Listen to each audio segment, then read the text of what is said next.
Sir social media में अभी मैंने देखा कि अल जजीरा और राइटर्स जैसे चैनल रिपोर्ट कर रहे हैं कि भारत में एहतजाज हो रहा है और बहुत ज्यादा जो है वो ताकत का इस्तेमाल किया जा रहा है। तो इस बारे में आप क्या? बिल्कुल। ये जो कॉकरोच जनता पार्टी है, सीजेपी, नौजवानों की पार्टी है, नौजवानों की क्या, स्टूडेंट्स की पार्टी है, और बेसिकली हिस्टेरिकल पार्टी है। एक ऐसी स्टाइल से स्टार्ट हुई जिसका ना आप कह लें कि यूथ को एक तरह से कहा गया कि दीज आर कॉकरोचेस, और स्पेशली अनएम्प्लॉयड जो पढ़े लिखे थे उनको। और ये किसी आम इंसान ने नहीं कहा था, बल्कि सुप्रीम कोर्ट के जज ने कहा था, ये स्टेटमेंट थी उसकी। तो उसके नतीजे में ये बेसिकली स्टार्ट हुई काकरोच जनता पार्टी। वो एक अजीत दीप के हैं, वो ओवरसीज थे, इंडियन थे ओवरसीज, वहाँ पे स्टूडेंट थे। तो जब सुप्रीम कोर्ट की ये स्टेटमेंट आई तो उसने कहा कि what if all cockroaches come together. तो वो एक मूवमेंट स्टार्ट होगी, पहले ऑनलाइन, वो इंस्टाग्राम सोशल मीडिया पर सारे। और उसके बाद फिर अभी उन्होंने ना फिजिकली स्टार्ट कर दिया ये सारे प्रोटेस्ट और अपनी डिमांड्स। और बेसिकली ये हुआ ऐसे था कि नीट का एग्जाम होता उनका, जो मेडिकल कॉलेजेस में एडमिशन के लिए लिया जाता है। लेकिन इस दफा जब वो एग्जाम हुआ तो उसमें बहुत ज्यादा यानी कि चीटिंग हुई, पेपर लीक हुए। पेपर लीक होने के बाद फिर से रिकंडक्ट करवाया गया, लेकिन उसमें भी स्टूडेंट्स को फैसिलिटेट नहीं किया गया। फाइनेंशियल इश्यूज स्टूडेंट्स के और मिसमैनेजमेंट हुई कि क्योंकि जल्दी जल्दी लिया गया। और 2.3 मिलियन से ज्यादा जो स्टूडेंट थे वो पार्टिसिपेट कर रहे थे नीट में। और आप देखें कि जो साउथ एशियन कंट्रीज हैं वहाँ पे जो मिडिल क्लास है उसकी सारी एक्सपेक्टेशंस और सारे ख्वाब जो हैं इसी सर्कल के राउंड अबाउट घूमते हैं। यानी कि बहुत इस से स्टूडेंट्स हैं वो अपने घर बार से दूर आते हैं, घर वाले पैसे जो है वो जमा करते हैं। बिल्कुल बहुत ज्यादा फाइनेंसेस इन्वॉल्व होते हैं, और बहुत ज्यादा जो तंग लोग होते हैं वो अपनी बच्चों के ख्वाब पूरे करने के लिए, अपने ख्वाब पूरे करने के लिए बच्चों पर अपना सब कुछ इन्वेस्ट कर देते हैं। और एट द एंड जब ऐसे होता है तो फिर वो एक बहुत बड़ा डिजास्टर होता है किसी भी नेशन के लिए। ये जस्ट इंडिया की बात नहीं है, ये भारत की बात नहीं है, किसी भी नेशन के लिए, चाहे वो पाकिस्तान हो, चाहे वो इंडिया हो, या कोई भी डेवलपिंग कंट्री हो। तो डेवलप्ड जो नेशन है उनकी हम बात नहीं करेंगे, क्यों कि वहां पे बहुत कम होते हैं ऐसे चांसेस। अगर और कोई ये, भी हाँ, पार्टी बनाई जाती है, सियासी पार्टी, तो उसके कोई चार्टर होता है, कोई मुतालबात होते हैं। अब ये जो एहतजाज है या ये पार्टी बनाने के जो मेन मेन निकात अगर आप बता सकें। बेसिकली ये स्टार्ट ही ऐसी हुई थी ना कि जब नीट हुआ है, लीक हुआ है, और एक तरह से प्रोटेस्ट होना शुरू हो गया, आवाजें आना शुरू हो गई हैं। तो स्टूडेंट्स की डिमांड्स, जो पहली डिमांड थी वो यही थी कि इस सिस्टम में हमें सिक्योरिटी चाहिए, इंसाफ चाहिए, और सबसे बढ़ के जो एजुकेशन मिनिस्टर हैं, ठीक है, धर्मेंद्र प्रधान, उनका हमें रेजिग्नेशन चाहिए। रेजिग्नेशन चाहिए। ठीक है।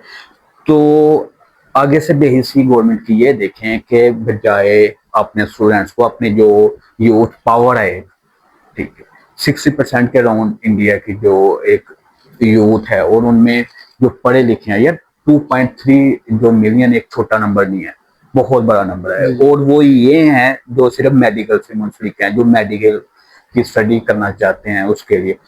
तो उसके अलावा जो इंजीनियरिंग या दूसरे डिपार्टमेंट्स में जाने वाले हैं, तो आप क्या मैसेज कन्वे कर रहे हो यूथ को, क्या कि हम आपकी बात नहीं सुनते? वैसे आप टाल क्लेम करते हो कि we are the largest democracy in the world, लेकिन आपके जब प्रैक्टिकली करने की बारी आती है तो आप अपना फाशिज्म दिखाते हो, आप ब्रूटैलिटी दिखाते हो। तो बेसिकली ये तीन चार डिमांड्स थी कि क्या हमें इस्तीफा चाहिए, रेजिग्नेशन चाहिए जो एजुकेशन मिनिस्टर है, उसके अलावा हमें ऐसा सिस्टम चाहिए जिस पे ये जो चीटिंग माफिया या इस तरह के कोई भी यानी ब्रेकेज ना हो और लीकेज ना हो। स्टूडेंट जो अपना सब कुछ इन्वेस्ट कर रहा है, पैसे इन्वेस्ट कर रहा है, अपने टाइम इन्वेस्ट कर रहा है, अपने इमोशंस इन्वेस्ट कर रहा है, अपनी जवानी इन्वेस्ट कर रहा है, उसको कम से कम कोई ऐसा सिस्टम मिले कि जो उसको इक्वली पे बैक करे। ऐसा ठीक है। कहा जा रहा है कि जो भारतीय जनता पार्टी है वो चूंकि पावर में है एक लंबे अरसे से, तो वो इसको क्रश करना चाह रही है। तो इस क्या कोई बेहतर हाल नहीं था बजाय इसके कि इनकी डिमांड्स को सुनने के बजाय इन पर लाठीचार्ज किया जाए? बेहतरीन हाल तो वही होता है कि निगोशिएशन हो, बैठ के सुना जाए, जो भी ग्रीविंग पार्टी है उसके ग्रीवेंसेस को सुना जाए और फिर ही मसले का हल निकलता है। अभी ये देखें कि 10,000 है, 20,000 है जो जंतर मंतर में इकट्ठे हुए हैं, तो जो नहीं पहुंच सके लेकिन इमोशनली उनके साथ हैं, और उसके अलावा अगर ये ऐसे लाठीचार्ज करके क्रश करते हैं, तो वो स्टूडेंट्स की जो एज होती है, यंग एज है जो, उसमें एक तरह से रेज पैदा होता है। वो नेगेटिविटी आज है। नहीं तो कल उस हुकूमत को लेके या स्टेट को लेकर उसके एंटी होंगे। ठीक है, तो ये चीजें देखनी चाहिए, और मेरी नजर में तो बेहतरीन हाल ही ये होता है कि आप निगोशिएशन करें, बैठ के बात हो, उनके जो भी ग्रीवेंसेस हैं वो सुने जाएं। तो आजकल देखें तो रीजन में जैन जी की रेवोल्यूशन बहुत ज्यादा आई। बिल्कुल। हम देखा कि श्रीलंका में आई, उसके बाद नेपाल में आई। तो क्या आप कह सकते हैं कि मुस्तकबिल में इस तरह का कोई इवेंट हो सकता है? देखें, ये हम अगर देखने वाला कोई इंसान हो तो वो इसको रिलेट कर सकता है। एक रीजन में हवा बनी हुई है, और इनिशियली ऐसे ही होता है कि आपने रिजिडिटी दिखाते हो, आप स्ट्रिक्टनेस दिखाते हो, और आप क्रश करना शुरू करते हो अपनी जनरल पब्लिक को, और उनको कीड़े मकोड़े समझते हो, सेक्स कॉकरोचेस समझते हो। तो फिर वो आहिस्ता आहिस्ता एक जो मूवमेंट है वो रेवोल्यूशन की तरफ जाती है। हमारे पास देखें कि बांग्लादेश में क्या हुआ, बांग्लादेश में भी जो हुकूमत थी वो एक तरह से हो चुकी थी, क्या कहते हैं उसको, रिजिड हो डिक्टेटोरियल हो चुकी थी। डिक्टोरी। ठीक है, और उसके बाद श्रीलंका में किसी को पता ही नहीं है कि वहां की क्या ग्रीवेंसेस हैं, वहां के क्या इश्यूज हैं।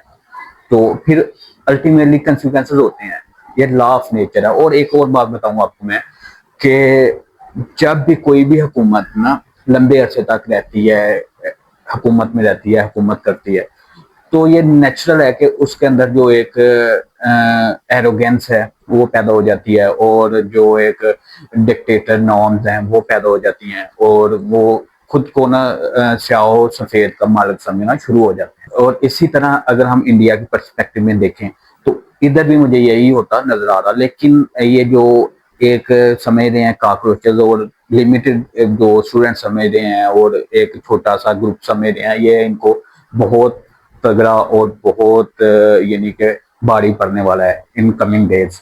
सर अगर तो देखा जाए तो हुकूमत तो एक तरफ है, तो क्या लोगों का जो रुझान, आपने कहा कि इतने लाख लोग जो है वो अप्लाई कर रहे हैं, स्टूडेंट्स अपने जेवरात बेचते हैं, फैमिलीज को जो है वो सफरिंग में डालते अपनी हैं, जमीनें बेच देते बिल्कुल हैं। ऐसी है।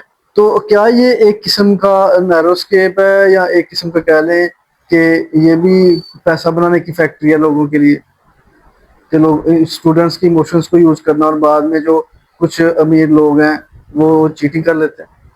ये होता तो ऐसे ही है। देखें, जो तीन तबके हैं ना, जो लोअर क्लास है वो तो ऐसे ख्वाब देखते ही नहीं है, और जो एलीट क्लास है वो इस तरफ आता ही नहीं है, उसको जरूरत ही नहीं है, क्योंकि उसने ऊपर बैठ के ड्राइव करना होता है कंट्रोल सब। करना। ठीक है, सबको कंट्रोल करना, ड्राइव करना, और अपनी जो उसकी चाहता है वैसा उसने माहौल बनाना है। इस साइड पे जो सरकारी नौकरी की तरफ हो रही है, इस तरह अभी जो पढ़ाई की तरफ, या आप कह लें कि स्पेशलाइजेशन की तरफ आते हैं लोग, वो मिडिल क्लास के ख्वाब होते हैं। ठीक, और मिडिल क्लास को ड्राइव कर रहा होता है एलीट क्लास, और फिर वो जो चीज उनके इंटरेस्ट में होती है ना, वैसा मिडिल क्लास को उस जो पट्टी है उस पर चलाते हैं, एक माहौल है वैसा बनाते हैं, और वैसे ही ना मैं इन शॉर्ट ये कहूंगा कि वैसे ही एक ना मिडिल क्लास को वैसे हड्डी डालना शुरू कर देते हैं, और हम सब ना जो भी मिडिल क्लास है वो देखो देखी उसके एक पीछे ही लग लाइन में जाते लगे हैं। रहते, हाँ, चाहे वो इंडिया हो या पाकिस्तान हो। पाकिस्तान हो, एक ही लोग, एक ही तरह के लोग हैं, एक ही तरह की इनकी साइकी है, कोई इतना डिफरेंस नहीं है। बस कई सेंचुरी इकट्ठे गुजारी हुई हैं इन्होंने साथ, तो वो एक ही तरह से सारा इनका है। पाकिस्तान में भी ऐसी है। At the end Modi government बड़ी पावरफुल गवर्नमेंट है, 2014 से वो पावर में है।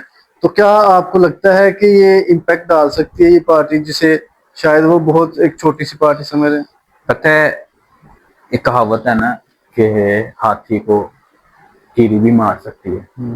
ठीक है, ये बिल्कुल नहीं आप गुमान कर सकते कि बीजेपी पावर में है 2014 से और बड़ी स्ट्रॉन्ग पार्टी है और एक हिंदुत्व का जो वो माइंडसेट वो लेके चल रही है, नेशनलिज्म को वो प्रमोट कर रही है और एक तरह से बड़ी पावरफुल है, ठीक है।